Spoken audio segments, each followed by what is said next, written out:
ifanye. Ukiona umefikia pointi ya kumwambia mtu siri zako za ndani za maisha yako, huyo amegeuka kuwa rafiki, na kama amegeuka kuwa rafiki ndio adui wa kwanza.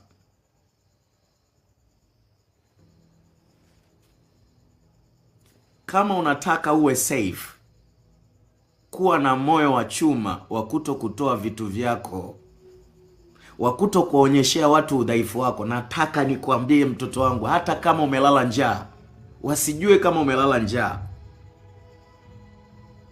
Kuna wakati kuonyesha udhaifu ni udhaifu mkubwa kuliko udhaifu ulionao.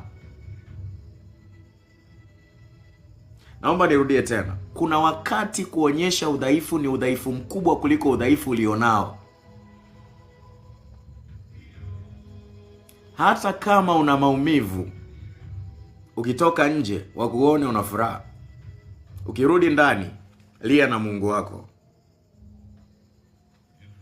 Hakuna mwanadamu aliyewahi kutoa siri zake za ndani na huyo mwanadamu mwingine akabaki nazo bila kutoa mahali fulani. Ninakuambia huo ukweli.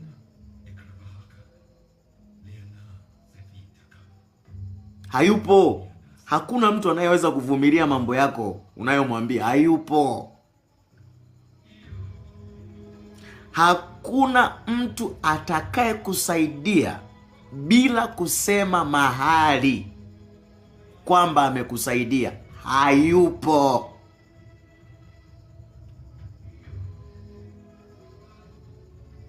Narudia tena. Hayupo. Na hakuna mtu utakaye msogeza karibu, siku mkagombana, asikutangaze kwa ubaya. Hayupo. Asikuseme kwa ubaya. Hayupo. Kama unabisha, endelea kuamini watu. Wewe unajua kwa nini?